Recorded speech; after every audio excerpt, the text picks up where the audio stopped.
మాఘపురాణం 5వ అధ్యాయం. శంకరుడు చెప్పిన సుమిత్రుని కథ అంతా విన్నది పార్వతీదేవి. ఇప్పుడు అంటోంది, నాథా, మాఘమాసంలో లక్ష్మీనారాయణులను పూజిస్తే మంచిది అంటున్నారు. మరి ఆ పూజా విధానం ఏమిటి? ఇది తెలియజేస్తే ఆనందిస్తాను అన్నది. అప్పుడు పరమేశ్వరుడు, ఓ దేవి, మాఘశుద్ధ సప్తమి ఆదివారం గాని, దశమి ఆదివారం గాని ఈ పూజ జరిపించట ప్రశస్తము.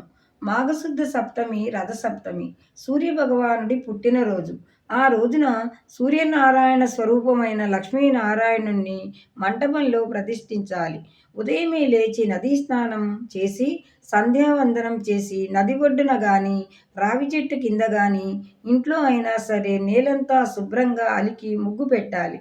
అక్కడ కొత్త పంచెను పరిచి దాని మీద 7 సేర్లు అంటే సుమారుగా 7 కిలోల బియ్యం పొయ్యాలి. ఉత్తర దేశ సంప్రదాయ ప్రకారం గోధుమలు పొయ్యాలి. దాని మీద ఒక చెంబు కొత్తది పెట్టి అందులో 3 వంతుల నీరు పోసి మామిడి, మర్రి, రావి, జువ్వి, మారేడు కొమ్మలు, చిగుళ్లతో ఉంచాలి. వీటినే పంచపల్లవాలు అంటారు. ఇదే కలశము. ఇప్పుడు కలశం మీద ఒక కొబ్బరికాయను ఉంచాలి. ఆ కొబ్బరికాయకు రవిక గుడ్డ చుట్టి కలశం మీద పెట్టాలి. లక్ష్మీనారాయణుడి చిత్రపటాన్ని లేదా ప్రతిభను మంటపంలో పెట్టాలి.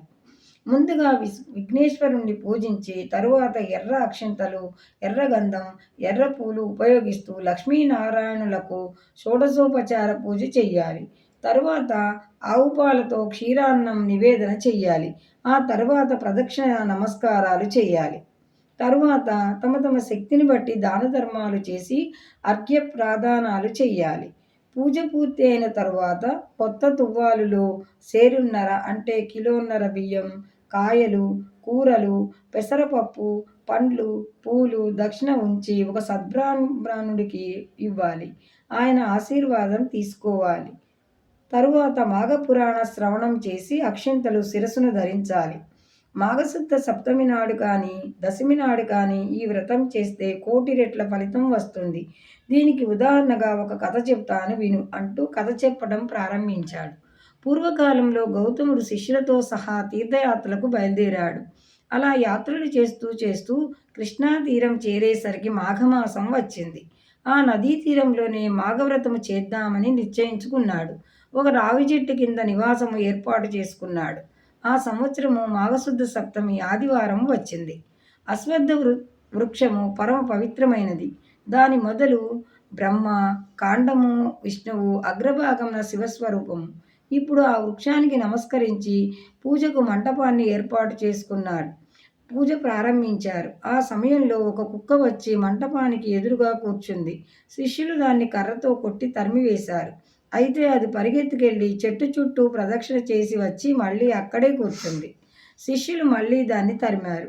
మళ్ళీ ప్రదక్షిణ చేసి వచ్చింది. ఈ విధంగా 3 ప్రదక్షిణలు చేసేటప్పటికి ఆ కుక్క కాస్త ఒక రాజుగా మారిపోయింది. ఇప్పుడు ఆ రాజు గౌతముడి దగ్గరకు వచ్చి నమస్కారం చేశాడు. గౌతముడు, రాజా, నువ్వెవరు? కుక్కగా ఎందుకు తిరుగుతున్నావు అని అడిగారు. దానికి రాజు, ఓ మహర్షి, కళింగ దేశపు రాజును, చంద్రవంశస్థుడను. నా పేరు జయచంద్రుడు. నేను వేదాంగాలు, శాస్త్రాలు చదివాను. ప్రజలను కన్న బిడ్డలలాగా పరిపాలిస్తున్నాను. ఎన్నో యజ్ఞాలు, యాగాలు, క్రతువులు చేశాను. భూ, గో, సువర్ణ దానాలు ఇచ్చాను. వేసవికాలంలో చలువ పందిళ్లు వేయించాను. చలివేంద్రాలు పెట్టించాను. సత్రాలు కట్టించాను. అన్నదానాలు చేశాను. చెరువులు త్రవ్వించాను. పాఠశాలలు కట్టించాను. అతిథి సత్కారం చేశాను. అయినా నాకు అహంకారం పోలేదు. ఒక పొరపాటు చేశాను. దానివల్ల నాకు ఈ కుక్క జన్మ వచ్చింది. అదేమిటో చెబుతాను వినండి. ఒక రోజున ఒక మునీశ్వరుడు నా దగ్గరకు వచ్చి, నేను ఒక యజ్ఞం చేస్తున్నాను. దానికి ధనం కావాలి, సంబరాలు కావాలి. అందుకోసం నిన్ను అడగడానికి వచ్చాను అన్నాడు. నేను ఆ మునీశ్వరుడికి అన్ని మర్యాదలు చేశాను. ఆయనకు కావలసినవి ఇస్తాను అన్నాను. దానికి ఆయన సంతోషించి, రాజా, నీవు పరమ ధార్మికుడవు. అందుచేత నీకు కొన్ని ధర్మ సూక్ష్మాలు చెప్తాను విను. ప్రతి సంవత్సరం సూర్యుడు మకర రాశిలో ఉన్నప్పుడు ఉదయం నదీ స్నానం చేసి దాన ధర్మాలు, పురాణ శ్రవణం చేసిన వారికి 1000 అశ్వమేధ యాగాలు చేసిన ఫలితం వస్తుంది. అందులోనూ మాఘశుద్ధ సప్తమి ప్రత్యేకమైన రోజు. అలాగే దశమి, ఏకాదశి, పౌర్ణిమ, బహుళ ఏకాదశి, బహుళ చతుర్దశి ఇదే మహాశివరాత్రి. ఈ మాసంలో వచ్చే శివరాత్రి, అమావాస్య, అలాగే ఈ మాసంలో వచ్చే ప్రతి ఆదివారము పవిత్రమైనదే.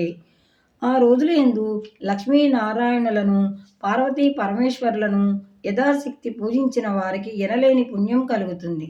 ఈ వ్రతాన్ని బ్రాహ్మణులే చెయ్యాలనే నియమం లేదు. ఏ వర్ణము వారైనా చేయవచ్చు. ఈ వ్రతం చేసిన అందరికీ ఉత్తమ గతులు కలుగుతాయి అని చెప్పాడు. ఆ మాటలను అతి తేలికగా కొట్టిపారేశాడు రాజు. ఈశ్వర, మీరు చెప్పిన ధర్మాలన్నీ నాకు తెలుసు. నేను చేసే యజ్ఞ యాగాదుల ముందు ఈ మాఘమాస వ్రతం పెద్ద లెక్కలోనిది కాదు. మీరు చెప్పినవి సామాన్యులకు గాని నాపోటి వారికి కాదు. దయచేసి ఇటువంటి మాటలు కట్టిపెట్టి నేనిచ్చిన ధనము, వస్తువులు తీసుకుని బయలుదేరండి అన్నాడు రాజు. దాంతో మునీశ్వరుడికి కోపం తారాస్థాయిలో వచ్చింది. రాజుగారు ఇచ్చినవన్నీ తృణప్రాయంగా వదిలి వెళ్ళిపోయాడు. రాజుగారు మునీశ్వరుని శాంతింపజేసి బ్రతిమిలాడి ధనము, వస్తువులు ఇచ్చి పంపారు. కాలం గడిచిపోతుంది. నేను మరణించాను. కానీ ఆ మునీశ్వరుణ్ణి మాఘమాస వ్రతాన్ని అవమానించినందుకు 7 జన్మలు కుక్కగా అవతరించవలసి వచ్చింది. ఇప్పుడు మీరు చేసిన వ్రతం చూసినందువల్ల మీకు అశ్వత్థ వృక్షానికి 3 సార్లు ప్రదక్షిణ చేయడంతో నాకు పాపం ప్రక్షాళనమైంది. పూర్వజన్మ జ్ఞానం కలిగింది. రాజు రూపం కూడా వచ్చింది. అయితే కుక్కగా ఉన్న నాకు పూర్వజన్మ ఎలా తెలిసిందో ఆశ్చర్యంగా ఉంది. దానికి కారణం మీరు సెలవివ్వండి అన్నాడు రాజు. దానికి మహర్షి, రాజా, నా పేరు గౌతముడు. ఈమె నా భార్య అహల్య. వీరంతా నా శిష్యులు. నేను తీర్థయాత్రలు చేస్తూ మాఘమాసం వచ్చేసరికి కృష్ణానదీ తీరం చేరాను. ఇక్కడ మాఘమాస వ్రతం చేద్దాము అనుకున్నాను. ఈనాడు సప్తమి, ఆదివారం. చాలా గొప్పదైన రోజు. ఈ రోజున మంటపంలో సూర్యనారాయణ స్వరూపమైన లక్ష్మీనారాయణులను అర్చిస్తున్నాను. ఆ సమయంలో ఇక్కడికి అవాంఛనీయమైన కుక్కలు, గ్రద్దలు, రాబందులు రాకూడదు. వంటి నిండా బురద కొట్టుకున్న నువ్వు ఇక్కడికి వచ్చావు. మా శిష్యులు నిన్ను తరిమివేశారు. నువ్వు 3 సార్లు ప్రదక్షిణ చేశావు. దానికి నీకు పూర్వజ్ఞానం కలిగింది. లోకంలో ఏ రకమైన పుణ్యకార్యాన్ని, ధర్మకార్యాన్ని అవహేళన చెయ్యరాదు. ఇక్కడ 3 సార్లు ప్రదక్షిణ చేస్తేనే నీకు పూర్వజ్ఞానం కలిగింది. మరి మాఘమాస వ్రతం చేస్తే ఎంత ఫలితం వస్తుందో చూడు అని చెబుతుండగా ఆ చెట్టు తొర్రలోంచి ఒక కప్ప కిందకి దూకుతూనే చెట్టుకు ప్రదక్షిణ చేసింది. మరుక్షణంలో ఆ కప్ప ఒక కన్యగా మారిపోయింది. ఆ కన్య గౌతముడికి, రాజుకి, అక్కడున్న వారందరికీ నమస్కారం చేసింది. అప్పుడు గౌతముడు, ఓ కన్యక, నువ్వెవరు? ఇలా కప్ప రూపంలో ఎందుకున్నావు అని అడిగాడు. తన పూర్వజన్మ వృత్తాంతం చెప్పడం మొదలుపెట్టింది ఆ మునికాంత. 5వ అధ్యాయం సమాప్తం.